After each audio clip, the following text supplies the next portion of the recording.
നമസ്കാരം. നിങ്ങൾ കേൾക്കുന്നത് പ്രേം അൻമോൾ ഹോദ ഹായ് വാണി. ഞാൻ നിങ്ങളുടെ ഹോസ്റ്റ് വാണി. കഴിഞ്ഞ എപ്പിസോഡിൽ എന്റെ അമേരിക്കൻ യാത്ര ഗ്രാമപ്രദേശത്തെ റാഞ്ചിലേക്ക് പ്രവേശിച്ചിരുന്നു. ഇന്ന് കുതിരസവാരിയിലൂടെ സ്വപ്നിൽ എന്നെ എങ്ങനെ മറ്റൊരു ആവേശകരമായ അവസ്ഥയിലേക്ക് എത്തിച്ചുവെന്ന് നിങ്ങൾ കേൾക്കും. മാച്ചിങ് ഔട്ട്ഫിറ്റും കുതിരപ്പേടിയും. സ്വപ്നിലും ഞാനും ഒരേപോലെയുള്ള വസ്ത്രങ്ങൾ ധരിച്ചത് അവന്റെ പ്രണയത്തിന്റെ സന്ദേശം നൽകി. എന്നാൽ ബസ്റ്റി എന്ന ഉയരമുള്ള ഷെയർ ഇനത്തിൽപ്പെട്ട പെൺകുതിരയെ കണ്ടപ്പോൾ ഞാൻ പേടിച്ചുപോയി. വേണ്ട, ഇത് എന്നെക്കൊണ്ടാവില്ല. ഒഴിവാക്കാനാവാത്ത സ്പർശം. മലയുടെ അടുത്തേക്ക് പോകുമ്പോൾ എന്നെ സഹായിക്കാനായി സ്വപ്നിൽ അവന്റെ ഉള്ളം കൈകൾ കൊണ്ട് എന്റെ നിതംബത്തിൽ താങ്ങി ബെസ്റ്റിയുടെ മുകളിൽ ഇരുത്തി. ഞാൻ ഇത് മൗനമായി സഹിച്ചു, കാരണം അത് ആ സമയത്തെ ആവശ്യമായിരുന്നു. കൂടാതെ അത് ചെയ്തത് സ്വപ്നിലായതുകൊണ്ടും. നിസ്സഹായാവസ്ഥയിലെ നിർദ്ദേശം. വളരെ പതുക്കെ നടക്കുന്നത് ഒഴിവാക്കാൻ ഞാൻ തന്നെ സ്വപ്നിലിനോട് ഒരേ കുതിരപ്പുറത്ത് യാത്ര ചെയ്യാൻ നിർദ്ദേശിച്ചു. സ്വപ്നിൽ, നീയും ബെസ്റ്റിപ്പുറത്ത് കയറിക്കോ. എത്ര നേരം നീ ഇങ്ങനെ നടന്നുവരും? ഞാൻ മാത്രം കുതിരപ്പുറത്തിരുന്ന് ഇത്ര പതുക്കെ പോകുന്നത് ശരിയല്ല. അപൂർവമായ പുരുഷ സ്പർശം. ഒരു സമർത്ഥനായ കുതിരക്കാരനെപ്പോലെ സ്വപ്നിൽ എനിക്ക് പിന്നിൽ കയറിയ ഉടൻ ബെസ്റ്റിയെ അതിവേഗം ഓടിച്ചു. ഞാൻ മുതിർന്ന പെൺകുട്ടിയായ ശേഷം ഒരു പുരുഷനും എനിക്ക് ഇത്ര അടുത്ത് വന്നിട്ടില്ല. കുതിച്ചു പായുന്ന ബെസ്റ്റിയുടെ സവാരി എനിക്ക് അപൂർവമായ ഒരു അനുഭവം നൽകി. സംയോഗിതയെ ഓർക്കുമ്പോൾ ആ നിമിഷത്തിൽ പൃഥ്വിരാജ് ചൗഹാൻ സംയോഗിതയെ സ്വയംവര പന്തലിൽ നിന്ന് കൊണ്ടുപോയ കഥയിലെ രംഗം എനിക്ക് ഓർമ്മ വന്നു. അതുപോലെ തന്നെ ഞാനും സ്വപ്നിലിനൊപ്പം ആനന്ദിക്കുകയായിരുന്നു. നാണവും പ്രണയവും. തടാകത്തിന്റെ തീരത്ത് സ്വപ്നിൽ എന്നെ വളരെ ശ്രദ്ധയോടെ താഴെ ഇറക്കി. ആ പുരുഷ സ്പർശത്തിന്റെ ഓർമ്മയിൽ എന്റെ കൺപോളകൾ താഴ്ന്നു, മുഖം ചുവന്നു. ഇത് ശ്രദ്ധിച്ച സ്വപ്നിൽ എന്റെ ഭാഗത്തുനിന്ന് മുഖം തിരിച്ചു നിന്നു. ഒരുപക്ഷെ എന്നെ സാധാരണ നിലയിലേക്ക് കൊണ്ടുവരാനായിരിക്കാം. രണ്ട് ഹംസങ്ങളുടെ ജോഡി. തടാകത്തിനടുത്ത് മനോഹരമായ പക്ഷികളെ കണ്ട് സ്വപ്നിൽ അടുത്ത ജന്മത്തിൽ പക്ഷിയായി ജനിക്കാൻ ആഗ്രഹിച്ചു. ഞാൻ സങ്കൽപ്പിച്ചു, അവനും ഞാനും, ഞങ്ങൾ രണ്ട് ഹംസങ്ങളുടെ ഒരു ജോഡിയായി കാണപ്പെടാൻ തുടങ്ങിയിരിക്കുന്നു. സ്വപ്നിലിന്റെ ഈ മൗന ശ്രമം വിവാഹം വേണ്ടെന്ന എന്റെ തീരുമാനത്തെ മാറ്റുന്നതിൽ വിജയിക്കുമോ? കുതിരസവാരിയുടെ ആവേശം. പ്രണയത്തിന്റെ ആദ്യ സ്പർശം. ജീവിതകാലം മുഴുവൻ നീണ്ടുനിൽക്കുന്ന ബന്ധത്തിന്റെ സങ്കല്പം. പ്രേം അൻമോൾ ഹോദ ഹായ് വാണി യിൽ നിങ്ങൾ കേൾക്കും. എപ്പിസോഡ് 42. ബെസ്റ്റിപ്പുറത്തെ സവാരി. പുരുഷ സ്പർശം. സംയോഗിത പൃഥ്വിരാജ് സാഹസികത. സ്വപ്നിൽ എന്നെ സ്നേഹിക്കുന്നുവെന്നും വിവാഹം കഴിക്കാൻ ആഗ്രഹിക്കുന്നുവെന്നും രാശിയിൽ എനിക്ക് നേരത്തെ പറഞ്ഞു തന്നിട്ടുണ്ട്. ഒരുപക്ഷെ രാശിയിൽ എന്നോട് പറഞ്ഞില്ലെങ്കിൽ പോലും സ്വപ്നിൽ എന്നോട് മാച്ചിങ് ആയ വസ്ത്രങ്ങൾ ധരിച്ചത് കാണുമ്പോൾ തന്നെ എനിക്ക് ഈ സത്യം മനസ്സിലാക്കാൻ അധികം സമയം വേണ്ടിവരില്ലായിരുന്നു. ഞങ്ങൾ തയ്യാറായതുകണ്ട് പമേല ഗേറ്റ് തുറന്ന് റാഞ്ചിനുള്ളിലേക്ക് പോയി. പിന്നീട് അവൾ രണ്ട് കുതിരകളുടെ കടിഞ്ഞാൺ പിടിച്ചുകൊണ്ട് പുറത്തേക്ക് വന്നു. ഇത് കണ്ട് സ്വപ്നിൽ അല്പം സംശയത്തോടെ എന്നെ നോക്കി. വാണി, നിനക്ക് ഈ പെൺകുതിരപ്പുറത്ത് സവാരി ചെയ്യാൻ പറ്റുമെന്ന് ആത്മവിശ്വാസമുണ്ടോ? അവൻ തന്റെ സംശയം പ്രകടമാക്കി. ഞാൻ ആ രണ്ട് കുതിരകളെയും നോക്കി. അവയുടെ ഉയരം കണ്ടു തന്നെ ഞാൻ പേടിച്ചുപോയി. തീർച്ചയായും ഇവയെ നിയന്ത്രിക്കുക എന്നത് എന്റെ കയ്യിലുള്ള കാര്യമല്ല. വേണ്ട, ഇത് എന്നെക്കൊണ്ടാവില്ല എന്ന് ഞാൻ എന്റെ അശക്തത തുറന്നു പറഞ്ഞു. അപ്പോൾ ചിരിച്ചുകൊണ്ട് സ്വപ്നിൽ പമേലയുടെ കയ്യിൽ നിന്ന് ഒരു കുതിരയുടെ കടിഞ്ഞാൺ മാത്രം വാങ്ങി. പമേലയ്ക്ക് കാര്യം മനസ്സിലായി. അവൾ മറ്റൊരു കുതിരയെയും കൊണ്ട് റാഞ്ചിനുള്ളിലേക്ക് തിരികെ പോയി. ഈ മുത്തുക്കുട്ടി കുതിരയുടെ പേര് ബെസ്റ്റി എന്നാണ്. ഇത് ഷെയർ ഇനത്തിൽപ്പെട്ടതാണ്. ഈ വിഭാഗത്തിലുള്ള കുതിരകൾ വളരെ കരുത്തുറ്റവയും ഉയരമുള്ളവയുമാണ്. ബെസ്റ്റി ശാന്തയാണെങ്കിലും നല്ല കരുത്തുള്ളവളാണ്. അവൾ അതിവേഗം ഓടും എന്ന് പറഞ്ഞുകൊണ്ട് സ്വപ്നിൽ കുതിരയുടെ നെറ്റിയിൽ തലോടി. സ്വപ്നിൽ ബെസ്റ്റിയുടെ മുതുകിൽ തടവി. സ്വപ്നിലിന്റെ സ്നേഹത്തിന് ബെസ്റ്റി തലയാട്ടി മറുപടി നൽകി. ആദ്യം നമുക്ക് റാഞ്ചിനുള്ളിൽ ഒന്ന് കറങ്ങാം. അതിനുശേഷം അപ്പുറത്തെ മലയുടെ മുകളിലൂടെ സവാരി ചെയ്ത് നമുക്ക് തടാകത്തിനടുത്തേക്ക് പോകാം, സ്വപ്നിൽ തന്റെ പ്ലാൻ പറഞ്ഞു. നടന്ന് റാഞ്ച് ചുറ്റിക്കറങ്ങുമ്പോൾ സ്വപ്നിൽ ബെസ്റ്റിയുടെ കടിഞ്ഞാൺ കയ്യിൽ പിടിച്ചിരുന്നു. നല്ല പരിശീലനം കിട്ടിയ കുതിരയാണത്. ഒരു അനുസരണയുള്ള കുട്ടിയെപ്പോലെ ഞങ്ങളുടെ പിന്നാലെ അത് നടന്നു വന്നു. സ്വപ്നിൽ അവിടുത്തെ കൃഷികളെക്കുറിച്ചും പൂക്കളെക്കുറിച്ചും എനിക്ക് വിശദീകരിച്ചു തന്നു. ഇനി നമുക്ക് മലയുടെ ഭാഗത്തേക്ക് നടക്കാം. നിനക്ക് കയറ്റം നടക്കാൻ പ്രയാസമായിരിക്കും, അതുകൊണ്ട് നീ ബെസ്റ്റിപ്പുറത്ത് കയറിയിരുന്നോ? സ്വപ്നിൽ എന്റെ സൗകര്യത്തെക്കുറിച്ച് കരുതലുള്ളവനായിരുന്നു. ഞാനൊരു ചോദ്യചിഹ്നത്തോടെ അവനെ നോക്കി. ഞാൻ കടിഞ്ഞാൺ പിടിച്ച് നിന്റെ കൂടെ തന്നെ നടക്കാം എന്ന് അവൻ എന്റെ പേടി മനസ്സിലാക്കി പറഞ്ഞു. എനിക്ക് തനിയെ അത്രയും ഉയരമുള്ള ബെസ്റ്റിപ്പുറത്ത് കയറാൻ കഴിയില്ല. എനിക്ക് പേടിയുണ്ടെങ്കിലും സ്വപ്നിലിൽ എനിക്ക് വിശ്വാസമുണ്ടായിരുന്നു. അവൻ എനിക്ക് ആപത്ത് വരുന്ന ഒന്നും ചെയ്യാൻ അനുവദിക്കില്ലെന്ന് എനിക്കറിയാമായിരുന്നു. സ്വപ്നിൽ എന്നെ ബെസ്റ്റിപ്പുറത്ത് കയറാൻ സഹായിച്ചു. സ്വപ്നിൽ അവന്റെ ഉള്ളം കൈകൾ കൊണ്ട് എന്റെ നിതംബത്തിൽ താങ്ങി എന്നെ ഉയർത്തി. ഞാൻ ബെസ്റ്റിപ്പുറത്ത് കയറിയ ഉടനെ പേടിയോടെ മുന്നിലേക്ക് ആഞ്ഞ് അതിന്റെ കഴുത്തിൽ കെട്ടിപ്പിടിച്ചു. വേറെ ആരെങ്കിലും ആയിരുന്നെങ്കിൽ, അല്ലെങ്കിൽ മറ്റൊരു സമയമായിരുന്നെങ്കിൽ എന്റെ നിതംബത്തിൽ ഇങ്ങനെ തൊടുന്നത് എനിക്ക് സഹിക്കാൻ കഴിയില്ലായിരുന്നു. ഇത് ആ സമയത്തെ ആവശ്യമാണെന്ന് മാത്രമല്ല, സ്വപ്നിൽ എന്നെ സഹായിക്കാനാണ് ഇത് ചെയ്യുന്നതെന്നും എനിക്ക് മനസ്സിലായി. കൂടാതെ ഇത് സ്വപ്നിലായതുകൊണ്ട് എനിക്ക് എതിർപ്പുമില്ലായിരുന്നു. ഞാൻ തെന്നി വീഴുമോ എന്ന് എനിക്ക് പേടിയുണ്ട്. ഞാൻ മൗനമായി തന്നെ ഇരുന്നു. കുറച്ചു ദൂരം കഴിഞ്ഞപ്പോൾ എന്റെ പേടി മാറി. ബെസ്റ്റ് ശരിക്കും നല്ല കുട്ടിയാണ്. ഇപ്പോൾ എനിക്ക് കുതിരസവാരി ഇഷ്ടപ്പെട്ടു തുടങ്ങി. ചുറ്റുമുള്ള പ്രകൃതിഭംഗി അതിമനോഹരമാണ്. ഇങ്ങനെ പോയാൽ സ്വപ്നിൽ തളർന്നുപോകുമെന്ന് എനിക്ക് തോന്നി. കൂടാതെ ഇത്രയും പതുക്കെ പോകുന്നത് സമയം വെറുതെ കളയുന്നതിനും തുല്യമാണ്. ഇതിനെന്താണ് പരിഹാരം? എനിക്ക് തനിയെ സവാരി ചെയ്യാൻ പറ്റില്ല. ഞങ്ങൾക്ക് 2 കുതിരപ്പുറത്ത് പോകുന്നത് സാധ്യമല്ല. ഈ സാഹചര്യത്തിൽ ഒരാൾ നടക്കുകയും ഒരാൾ കുതിരപ്പുറത്തിരിക്കുകയും ചെയ്യുന്നത് ശരിയല്ലെന്ന് എനിക്ക് തോന്നി. സ്വപ്നിൽ, ബെസ്റ്റിക്ക് 2 പേരുടെ ഭാരം താങ്ങാൻ പറ്റുമോ എന്ന് എന്റെ മനസ്സിലുള്ള കാര്യം ഞാൻ സ്വപ്നിലിനോട് വളച്ചു ചോദിച്ചു. പിന്നില്ലാതെ, ഇതിന് തന്നെ 1000 കിലോ ഭാരമുണ്ട്. 2 സാധാരണ മനുഷ്യരുടെ ഭാരം എത്ര വരും? വെറും 150 കിലോ. അത്രയും ഭാരം ഇതിന് ഒന്നും അറിയില്ല എന്ന് സ്വപ്നിൽ കണക്കുകൂട്ടി പറഞ്ഞു. സ്വപ്നിൽ മനഃപൂർവ്വം ഇങ്ങനെയാണോ പ്ലാൻ ചെയ്യുന്നത് എന്ന് എന്റെ മനസ്സിൽ ഒരു സംശയം തോന്നി. അവൻ എന്നെ സർഫിംഗിന് പ്രേരിപ്പിച്ചു. ഞാൻ അവനോടൊപ്പം സർഫിംഗ് ബോർഡിൽ ഇരുന്നപ്പോൾ കടലിൽ വീഴുകയും സ്വപ്നിൽ എന്നെ രക്ഷിക്കുന്നതിനിടയിൽ എന്നെ ചേർത്തുപിടിക്കുകയും ചെയ്തു. ഇപ്പോൾ ഇന്ന് അവൻ എന്നെ കുതിരസവാരിക്ക് പ്രേരിപ്പിച്ചിരിക്കുന്നു. ഇതിലൂടെ അവന് മറ്റൊരു അവസരം കൂടി കിട്ടുകയാണ്. അവൻ എന്റെ കൂടെ ഒരേ കുതിരപ്പുറത്ത് കയറും.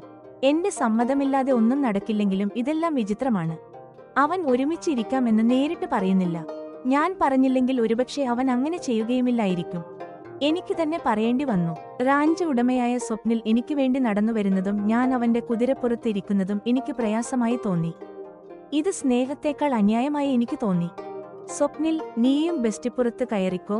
എത്ര നേരം നീ ഇങ്ങനെ നടന്നുവരും? ഇങ്ങനെ പോയാൽ സമയം വെറുതെ പോകും എന്ന് ഞാൻ ഒരു പരിഹാരം പറഞ്ഞു. വാണി, അങ്ങനെ ചെയ്യുന്നത് ശരിയാകുമോ? നമ്മൾ ഒരേ കുതിരപ്പുറത്ത് ഇരുന്നാൽ വളരെ അടുത്തിരിക്കേണ്ടി വരുമല്ലോ. സ്വപ്നിൽ പെട്ടെന്ന് സമ്മതിച്ചില്ല. ഒരേ കുതിരപ്പുറത്ത് ഇരുന്നാലുള്ള സാഹചര്യം അവൻ പറയുക മാത്രമല്ല, എന്നെക്കൊണ്ട് തന്നെ അത് ശരിയാണെന്ന് സമ്മതിപ്പിക്കുകയും ചെയ്തു. ശരിയാണോ അല്ലയോ എന്ന് എനിക്കറിയില്ല. പക്ഷേ നീ നടന്നുവരുന്നത് എനിക്ക് തീരെ ശരിയായി തോന്നുന്നില്ല. വാ, നീയും ബെസ്റ്റിപ്പുറത്ത് കയറിക്കോ എന്ന് ഞാൻ തന്നെ അവനെ ക്ഷണിച്ചു. സ്വപ്നിൽ എന്റെ ആജ്ഞ അനുസരിക്കുന്നത് പോലെ അഭിനയിച്ചു. വാണി, നീ മുന്നിലേക്ക് ആഞ്ഞ് ബെസ്റ്റിയുടെ കഴുത്തിൽ മുറുകെ പിടിച്ചോ എന്ന് അവൻ രീതി പറഞ്ഞു തന്നു. ഞാൻ അങ്ങനെ ചെയ്ത ഉടനെ അവൻ ബെസ്റ്റിയെ തെളിച്ചു. അതോടെ ബെസ്റ്റി വേഗത്തിൽ ഓടിത്തുടങ്ങി. സ്വപ്നിൽ ഒരു പരിശീലകനെപ്പോലെ ഓയിട്ടി വന്ന് ബെസ്റ്റിപ്പുറത്തേക്ക് ചാടിക്കയറി. അവൻ എന്റെ പുറകിലാണ് ഇരുന്നത്. ഞാൻ വലുതായ ശേഷം ഒരു പുരുഷനും എനിക്ക് ഇത്രയധികം അടുത്ത് വന്നിട്ടില്ല. ഭൂമിയുടെ മടിത്തട്ടിലൂടെ ബെസ്റ്റി അതിവേഗം ഓടുകയാണ്. അത് ഓടുമ്പോൾ സ്വപ്നിലും ഞാനും അതിന്റെ മുതുകിൽ നിന്ന് അല്പം ഉയർന്നു വീണ്ടും ഇരിക്കുന്നു. ആ വേഗതയിൽ ഞങ്ങൾ വീണുപോകാതെ ബെസ്റ്റിയോടൊപ്പം മുന്നോട്ട് പായുന്നു. തന്റെ കുതിരയായ നാട്യരംഭയിൽ കയറ്റി പൃഥ്വിരാജ് ചൗഹാൻ സംയോഗ്യതയെ എങ്ങനെ കൊണ്ടുപോയോ ആ രംഗം എനിക്ക് ഓർമ്മ വന്നു. എന്റെ ജീവിതത്തിൽ കുതിരസവാരിയിലൂടെ ലഭിക്കുന്ന ഈ അപൂർവമായ ആവേശം വലിയ സന്തോഷം നൽകുന്നു. സ്വപ്നിലൂടെ ഒരു പുരുഷ സ്പർശം നൽകുന്ന സുഖകരമായ അനുഭവം എനിക്ക് ആദ്യമായി ലഭിച്ചു. ഞാൻ വിവാഹം കഴിക്കില്ലെന്ന് തീരുമാനിച്ചതാണ്. അതുകൊണ്ട് തന്നെ എന്തിനെയാണോ ഞാൻ തെറ്റായി കണ്ടിരുന്നത്, അത് ഇപ്പോൾ എനിക്ക് തെറ്റായി തോന്നുന്നില്ല. സ്വപ്നിലിന്റെ കൂട്ട് എനിക്ക് വലിയ ആശ്വാസം നൽകുന്നു. അരമണിക്കൂർ കൊണ്ട് ഞങ്ങൾ ഏകദേശം 8 കിലോമീറ്റർ സഞ്ചരിച്ചു. ഞങ്ങൾ തടാകത്തിനടുത്തെത്തി. തടാകത്തിന് ചുറ്റും മലകളും പാടങ്ങളും കാടുമാണുള്ളത്. തീരത്ത് ഒരിടത്ത് സ്വപ്നിൽ കുതിരപ്പുറത്തുനിന്ന് ഇറങ്ങി. അവൻ പറഞ്ഞതനുസരിച്ച് ഞാൻ അവന്റെ അടുത്തേക്ക് ആഞ്ഞു. അവൻ എന്നെ ഒരു ചെറിയ കുഞ്ഞിനെ എന്ന പോലെ താഴെ ഇറക്കി. കുതിരസവാരിക്കിടയിലുണ്ടായ കാര്യങ്ങൾ ഓർത്തപ്പോൾ എന്റെ കൺപോളകൾ താഴ്ന്നു. നാണം കൊണ്ട് എന്റെ മുഖം ചുവന്നിട്ടുണ്ടാകണം. സ്വപ്നിൽ അത് ശ്രദ്ധിച്ചു മുഖം തിരിച്ചു നിന്നു. സവാരിയെക്കുറിച്ച് സംസാരിക്കാതെ അവൻ ചോദിച്ചു, വാണി, നിനക്ക് ഈ തടാകം എങ്ങനെയുണ്ട്? സ്വപ്നിൽ എന്നെ നോക്കുന്നില്ല എന്ന് മനസ്സിലാക്കിയപ്പോൾ ഞാൻ സാധാരണ നിലയിലായി. ചുറ്റുമുള്ള ഭംഗി ഞാൻ ആസ്വദിച്ചു. വാവ്, ഇത് എത്ര മനോഹരമായ സ്ഥലമാണ്. ഈ തടാകത്തിലെ വെള്ളം എത്ര തെളിഞ്ഞതാണ്. ആകാശത്തിന്റെ നിറം വെള്ളത്തിൽ പ്രതിഫലിക്കുന്നു. അവിടുത്തെ പക്ഷികളും എത്ര മനോഹരമാണ് എന്ന് ഞാൻ ആ പ്രകൃതി സൗന്ദര്യത്തിൽ മയങ്ങിപ്പോയി.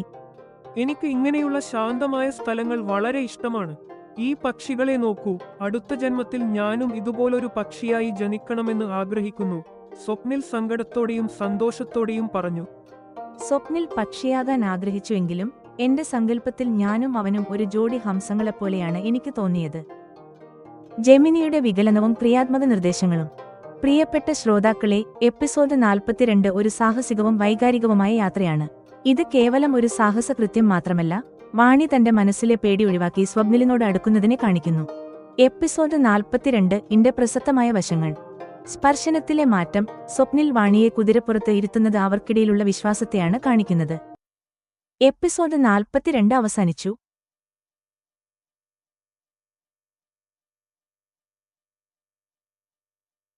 എപ്പിസോഡ് 43. നമസ്കാരം, നിങ്ങൾ കേൾക്കുന്നത് പ്രേം അൻമോൾ ഹോദ ഹായ് വാണി. ഞാൻ നിങ്ങളുടെ ഹോസ്റ്റ് വാണി. കഴിഞ്ഞ എപ്പിസോഡിൽ കുതിരസവാരിക്കിടയിൽ ഞാനും സ്വപ്നിലും തമ്മിലുള്ള അടുപ്പം കൂടിയിരുന്നു. ഇന്ന് ശുദ്ധജല തടാകത്തിൽ വെച്ചുണ്ടായ എന്റെ പേടി ഞങ്ങളെ എങ്ങനെ കൂടുതൽ അടുപ്പിച്ചുവെന്ന് നിങ്ങൾ കേൾക്കും. പരാതിയോ ആഗ്രഹമോ, തടാകതീരത്ത് ഇരിക്കുമ്പോൾ സ്വപ്നിലിനൊപ്പം ചെയ്ത സവാരി എനിക്ക് വീണ്ടും വീണ്ടും ഓർമ്മ വരുന്നുണ്ടായിരുന്നു. ഞാൻ എന്റെ ആഗ്രഹം ഒരു പരാതി പോലെ പ്രകടിപ്പിച്ചു. അയ്യോ, എനിക്ക് കുതിരസവാരി അറിയാമായിരുന്നെങ്കിൽ ഇന്ന് ഞാൻ ബെസ്റ്റിയുടെ സവാരി തനിയെ ചെയ്യുമായിരുന്നു. ഡബിൾ ക്ലാസ് എന്റെ മറുപടിക്കായി കാത്തുനിൽക്കാതെ തന്നെ സ്വപ്നിൽ അടുത്ത ദിവസം മുതൽ സർഫിംഗും കുതിരസവാരിയും പഠിക്കാനുള്ള സൗകര്യമൊരുക്കി. രാശിയിൽ എന്തു വിചാരിക്കും എന്ന എന്റെ ആശങ്ക പോലും അവൻ അവഗണിച്ചു. കുളിക്കാനുള്ള ആഗ്രഹം, സ്വപ്നിൽ തടാകത്തിൽ മുങ്ങി നിവരാൻ പോയി. എന്റെ മനസ്സിലും കുളിക്കണമെന്ന ആഗ്രഹമുണ്ടായിരുന്നു. ഞാൻ എന്റെ നിസ്സഹായാവസ്ഥ പ്രകടിപ്പിച്ചു. ഞാൻ വസ്ത്രങ്ങൾ കൊണ്ടുവന്നിട്ടില്ല, എന്ത് ചെയ്യും? അപ്പോൾ സ്വപ്നിൽ തന്റെ ബാഗിൽ നിന്ന് വസ്ത്രങ്ങളും ടവലും ഹാഫ് പാന്റും പുറത്തെടുത്തു. എനിക്കായി എല്ലാ ഒരുക്കങ്ങളും അവൻ നടത്തിയിരുന്നു. അർദ്ധസുതാര്യമായ നാണം. തടാകത്തിൽ മുങ്ങിയപ്പോൾ എന്റെ ടീഷർട്ട് നനഞ്ഞ് അർദ്ധസുതാര്യമാവുകയും ശരീരത്തോട് ഒട്ടിപ്പിടിക്കുകയും ചെയ്തു. നാണം കാരണം ഞാൻ ഉടനെ സ്വപ്നിലിന് പിന്നിലേക്ക് തിരിഞ്ഞു. സ്വപ്നിൽ അത് മനസ്സിലാക്കി എന്നിൽ നിന്ന് ദൂരേക്ക് നീന്തിപ്പോയി. പാമ്പിനെ കണ്ട് പേടി. പെട്ടെന്ന് വെള്ളത്തിൽ എന്തോ അനക്കം കേട്ടു. അമിതമായ പേടിയാൽ എന്റെ വായയിൽ നിന്ന് നിലവിളി ഉയരുകയും ഞാൻ വേഗത്തിൽ നീന്തി വന്ന സ്വപ്നിലിന്റെ കഴുത്തിൽ കെട്ടിപ്പിടിക്കുകയും ചെയ്തു. അപൂർവ സർപ്പവും അറിവും. അത് ഗാർട്ടർ സ്നേക്ക് ആണെന്ന് സ്വപ്നിൽ പറഞ്ഞു. ഇത് വംശനാശഭീഷണി നേരിടുന്നതും വിഷമില്ലാത്തതുമായ പാമ്പാണ്. സ്വപ്നിലിന് പാമ്പുകളെക്കുറിച്ചും നല്ല അറിവുണ്ടെന്നത് എനിക്ക് അത്ഭുതമായി തോന്നി. ആസൂത്രിതമായ അടുപ്പം. വസ്ത്രം മാറുന്ന സമയത്ത് സ്വപ്നിൽ എന്റെ നനഞ്ഞ വസ്ത്രങ്ങളും തന്റെ ബാഗിലെ വാട്ടർ പ്രൂഫ് സഞ്ചിയിൽ എടുത്തുവെക്കുന്നത് ഞാൻ ശ്രദ്ധിച്ചു. ഞാൻ ചിന്തിച്ചു, ഇതെല്ലാം അവന്റെ മുൻകൂട്ടി നിശ്ചയിച്ച ആസൂത്രിതമായ കാര്യമാണെന്ന് തോന്നുന്നു. എന്റെ മനസ്സിലെ അവസാനത്തെ സംഘർഷം, സർഫിംഗ്, കുതിരസവാരി, തടാകം, മൂന്നിടത്തും അവിചാരിതമായി എനിക്ക് സ്വപ്നിലിന്റെ കഴുത്തിൽ കെട്ടിപ്പിടിക്കേണ്ടി വന്നു. എനിക്കറിയാതെ തന്നെ വീണ്ടും വീണ്ടും സ്വപ്നിലിനെ കെട്ടിപ്പിടിക്കേണ്ടി വരുന്നു. ഇതെല്ലാം വെറും യാദൃശ്ചികമാണോ, അതോ സ്വപ്നിൽ മനഃപൂർവ്വം എന്നെ അടുപ്പിക്കാൻ പദ്ധതിയിടുകയാണോ? ഞാൻ ഈ ആസൂത്രിത പ്രണയവലയിൽ കുടുങ്ങിക്കഴിഞ്ഞു. നാണവും പേടിയും സ്വപ്നിലിന്റെ ചിട്ടയായ രീതിയും. പ്രേം അൻമോൾ ഹോദ ഹായ് വാണി യിൽ നിങ്ങൾ കേൾക്കും. എപ്പിസോഡ് 43. പാമ്പിനെ കണ്ടുള്ള പേടി. Horse riding class. ശുദ്ധജലത്തിലെ ആദ്യ ആലിംഗനം. സ്വപ്നിൽ തന്റെ ബാഗിൽ നിന്ന് 6 ഓറഞ്ചുകൾ പുറത്തെടുത്തു. റാഞ്ചിലൂടെ എന്നെ കൊണ്ടുപോകുമ്പോൾ മരത്തിൽ നിന്ന് പറിച്ചെടുത്തതാണവ. ഓറഞ്ച് കഴിക്കുമ്പോൾ ഞങ്ങൾ പരസ്പരം നോക്കി ചിരിക്കുന്നുണ്ടായിരുന്നു. ബെസ്റ്റിപ്പുറത്ത് അവനോടൊപ്പം ചെയ്ത സവാരി എനിക്ക് ഇടയ്ക്കിടെ ഓർമ്മ വരുന്നുണ്ട്. അയ്യോ, എനിക്ക് കുതിരസവാരി അറിയാമായിരുന്നെങ്കിൽ ഇന്ന് ഞാൻ ബെസ്റ്റിയുടെ സവാരി തനിയെ ചെയ്യുമായിരുന്നു. സവാരിയിലെ ആനന്ദം മറച്ചുവെച്ച് ഞാൻ എന്റെ നിസ്സഹായാവസ്ഥ പോലെ അത് പ്രകടിപ്പിച്ചു. ഞാൻ പരാതി പറയുകയാണെന്ന് സ്വപ്നിൽ കരുതി. ക്ഷമിക്കണം വാണി, ഞാൻ മനഃപൂർവ്വം ഒന്നും ചെയ്തതല്ല. അവൻ വിശദീകരണം നൽകി. എന്റെ ഉദ്ദേശ്യം അതല്ലായിരുന്നു, ഞാൻ കൺപോളകൾ താഴ്ത്തി പറഞ്ഞു. നിനക്ക് വേണമെങ്കിൽ ഞാൻ തിങ്കളാഴ്ച മുതൽ തന്നെ നിനക്ക് കുതിരസവാരി പരിശീലനം ഏർപ്പാടാക്കാം. സ്വപ്നിലിന്റെ മനസ്സിൽ നേരത്തെ തന്നെ ഈ ആഗ്രഹം ഉണ്ടായിരുന്നതുപോലെ അവൻ പറഞ്ഞു. സർഫിംഗും കുതിരസവാരിയും ഒരേ സമയം എങ്ങനെ നടക്കും? ഞാൻ എന്റെ താൽപര്യവും പ്രയാസവും ഒരുപോലെ പ്രകടിപ്പിച്ചു. നിന്റെ ആവേശം കണ്ടിട്ട് ഇത് സാധിക്കുമെന്ന് എനിക്ക് തോന്നുന്നു.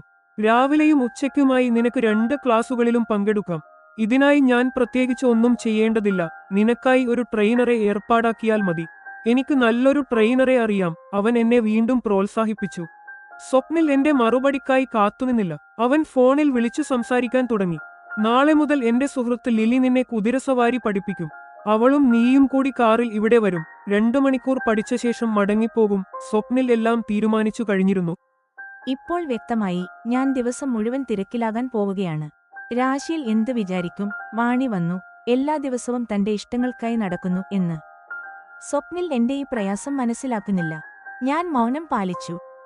ഞാൻ ഈ തടാകം വരെ വന്നതുകൊണ്ട് ഇതിലെ ശുദ്ധജലത്തിൽ ഒന്ന് മുങ്ങി നിവരാൻ എനിക്ക് ആഗ്രഹമുണ്ട്. നീ ഇവിടെ തനിയെയിരിക്കുന്നത് ബോറാവില്ലല്ലോ. സ്വപ്നിൽ തന്റെ ആഗ്രഹം പ്രകടിപ്പിക്കുമ്പോൾ തന്നെ എന്നെക്കുറിച്ചും കരുതൽ കാണിച്ചു. ഇല്ല, നിങ്ങൾ തടാകത്തിൽ കുളിക്കുന്നത് ആസ്വദിക്കൂ. ഞാൻ ഇവിടെ ഇരുന്ന് ഈ ഏകാന്തത ആസ്വദിക്കും. ഉള്ളിന്റെ ഉള്ളിൽ ഞാനും ഈ മനോഹരമായ ശുദ്ധജലത്തിൽ കുളിക്കാൻ ആഗ്രഹിക്കുന്നുണ്ടായിരുന്നു. സ്വപ്നിൽ ഒരു മരത്തിന്റെ മറവിൽ വസ്ത്രം മാറി ഹാഫ് പാന്റ് ധരിച്ചു. എന്നിട്ട് എന്നെ നോക്കി കൈവീശി തടാകത്തിലേക്ക് ചാടി. നിമിഷങ്ങൾക്കുള്ളിൽ അവൻ തടാകത്തിന്റെ ആഴങ്ങളിലേക്ക് പോയി. ഞാൻ സ്വപ്നിലിനെ ശ്രദ്ധിക്കാതെ ചുറ്റുമുള്ള ഭംഗി ആസ്വദിച്ചു കൊണ്ടിരുന്നു. തടാകത്തിൽ പക്ഷികൾ ചിലയ്ക്കുന്നതും കളിക്കുന്നതും കാണാൻ വലിയ ഭംഗിയായിരുന്നു. പെട്ടെന്ന് ഞാൻ സ്വപ്നിലിനെ നോക്കി, അവനെ കാണാനില്ല. ഞാൻ ആകെ പേടിച്ചുപോയി. അപ്പോൾ തടാകത്തിന് നടുവിൽ സ്വപ്നിൽ പൊങ്ങിവന്നു. അവൻ നീന്തുകയാണ്. മനസ്സിൽ ഞാൻ ദൈവത്തിന് നന്ദി പറഞ്ഞു. സ്വപ്നിൽ, സ്വപ്നിൽ, ഞാൻ വിളിച്ചു. വാണി, എന്താ കാര്യം? അവൻ ചോദിച്ചു. എനിക്കും കുളിക്കാൻ ആഗ്രഹമുണ്ട്, പക്ഷേ ഞാൻ വസ്ത്രം കൊണ്ടുവന്നിട്ടില്ല. എന്ത് ചെയ്യും? ഞാൻ എന്റെ ആഗ്രഹവും നിസ്സഹായാവസ്ഥയും പറഞ്ഞു. സ്വപ്നിൽ മറുപടി പറഞ്ഞില്ല. അവൻ തടാകത്തിൽ നിന്ന് കയറി വന്ന് തന്റെ ബാഗ് തുറന്നു. തടാകത്തിന്റെ നടുവിൽ നല്ല ആഴമുണ്ട്. നിനക്ക് നീന്താൻ അത്ര അറിയില്ലല്ലോ, അതുകൊണ്ട് തീരത്ത് മാത്രം കുളിക്കുക, അവൻ എനിക്ക് മുന്നറിയിപ്പ് നൽകി. ഞാൻ തലയാട്ടി. അവൻ എനിക്കൊരു ടവലും ഹാഫ് പാന്റും ടീ-ഷർട്ടും നൽകി. ഞാൻ ഒരു മരത്തിന്റെ മറവിൽ വസ്ത്രം മാറി തിരികെ സ്വപ്നിലിന്റെ അടുത്തെത്തി. അപ്പോൾ ബെസ്റ്റി കരയുന്ന ശബ്ദം കേട്ടു. അവൾ ഞങ്ങളെ നോക്കി നിൽക്കുകയാണ്. നിങ്ങൾ രണ്ടുപേരെയും ഒരുമിച്ച് കാണാൻ നല്ല ഭംഗിയുണ്ട് എന്ന് പറയുന്നതുപോലെ. സ്വപ്നിൽ എനിക്ക് മുൻപേ വെള്ളത്തിലിറങ്ങി തന്റെ കൈ എന്റെ നേരെ നീട്ടി. അവൻ എന്റെ കൈപിടിച്ച് എന്നെ വെള്ളത്തിലേക്ക് ഇറക്കി. അവൻ എന്റെ അടുത്ത് തന്നെ ജാഗ്രതയോടെ നിന്നു. നനഞ്ഞ ടീ-ഷർട്ട് ശരീരത്തോട് ഒട്ടിപ്പിടിച്ചത് കണ്ടപ്പോൾ എനിക്ക് നാണം തോന്നി. ഞാൻ ഉടനെ തിരിഞ്ഞു നിന്നു. സ്വപ്നിൽ അത് മനസ്സിലാക്കി മാറി നീന്തിപ്പോയി. ഞാൻ ആ തീരത്ത് കുറച്ചുനേരം നീന്തിയും മുങ്ങിയും കളിച്ചു. ആകാശവും ചുറ്റുമുള്ള പ്രകൃതിയും കാണുന്നത് വലിയൊരു ആനന്ദമായിരുന്നു. സ്വപ്നിൽ അടുത്തുണ്ട് എന്ന കാര്യം പോലും ഞാൻ മറന്നുപോയി. പെട്ടെന്ന് വെള്ളത്തിൽ എന്തോ അനക്കം കേട്ടതും ഞാൻ നിലവിളിച്ചു. സ്വപ്നിൽ വേഗത്തിൽ നീന്തി വരികയും പേടിയാൽ ഞാൻ അവനെ കെട്ടിപ്പിടിക്കുകയും ചെയ്തു. സ്വപ്നിൽ, ഇവിടെ എന്തോ ഉണ്ട്. ഞാൻ പേടിച്ചു വിറച്ചു. സ്വപ്നിൽ അത് പിടിച്ചെടുത്ത് ദൂരേക്കെറിഞ്ഞു. വാണി, പേടിക്കണ്ട, അതൊരു പാമ്പാണ്. അത് ദൂരേക്ക് പോകുന്നത് കണ്ടോ? സ്വപ്നിൽ കാണിച്ച ദിശയിലേക്ക് ഞാൻ നോക്കി. ചുവപ്പും വെള്ളയും കറുപ്പും നിറമുള്ള ഒരു മനോഹരമായ പാമ്പ് നീന്തിപ്പോകുന്നു. അതോടെ എന്റെ പേടി മാറി. ഞാൻ സ്വപ്നിലിനെ വിട്ടു. എനിക്ക് വല്ലാതെ നാണം തോന്നി. ഞാൻ വെള്ളത്തിൽ മുങ്ങിയിരുന്നു. വാണി, ഇത് ഗാർട്ടർ സ്നേക്കാണ്. ഇതിനെ കാണാൻ പറ്റിയത് നമ്മുടെ ഭാഗ്യമാണ്. ഇത് വിഷമില്ലാത്ത പാമ്പാണ്, പേടിക്കാനൊന്നുമില്ല, സ്വപ്നിൽ എന്നെ സമാധാനിപ്പിച്ചു. സ്വപ്നിലിന് പാമ്പുകളെക്കുറിച്ചും നല്ല അറിവുണ്ടല്ലോ. ഞാൻ ഉള്ളാലെ അവനെ പ്രശംസിച്ചു. പിന്നെ തടാകത്തിൽ നിന്ന് കയറി. നനഞ്ഞ വസ്ത്രങ്ങളിൽ എന്റെ രൂപം കണ്ട് എനിക്ക് തന്നെ നാണം തോന്നി. ടവൽ ചുറ്റി ഞാൻ വസ്ത്രം മാറി വന്നു. സ്വപ്നിലും വസ്ത്രം മാറി തിരികെ വന്നു. അവൻ എന്റെ നനഞ്ഞ വസ്ത്രങ്ങൾ ബാഗിലെ വാട്ടർ പ്രൂഫ് സഞ്ചിയിൽ സൂക്ഷിച്ചുവെച്ചു. ഇതെല്ലാം അവൻ മുൻകൂട്ടി പ്ലാൻ ചെയ്തതാണെന്ന് എനിക്ക് ഉറപ്പായി. അവന്റെ ഈ ചിട്ടയായ രീതി എനിക്കിഷ്ടപ്പെട്ടു. വാണി, ഇനി നമുക്ക് റാഞ്ചിലേക്ക് മടങ്ങാം, അവൻ ചോദിച്ചു. ഞാൻ ചിന്തകളിൽ മുഴുകി. സ്വപ്നിലിനോടൊപ്പം ഇതുപോലെയുള്ള സ്ഥലങ്ങളിൽ തനിയെ വരുമ്പോൾ ഇങ്ങനെയൊക്കെ സംഭവിക്കുമെന്ന് ഞാൻ മുൻകൂട്ടി അറിയേണ്ടതായിരുന്നു. സർഫിംഗ്, കുതിരസവാരി, പിന്നെ ഇപ്പോൾ തടാകത്തിലും എല്ലായിടത്തും എനിക്ക് അവനെ കെട്ടിപ്പിടിക്കേണ്ടി വന്നു.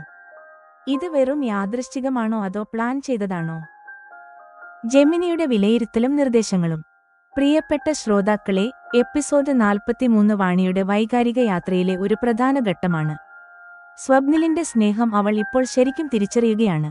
ഇതെല്ലാം ആസൂത്രിതമാണോ എന്നൊരു സംശയം അവളിൽ ഉടലെടുക്കുന്നുണ്ട്. എപ്പിസോഡ് 43 അവസാനിച്ചു.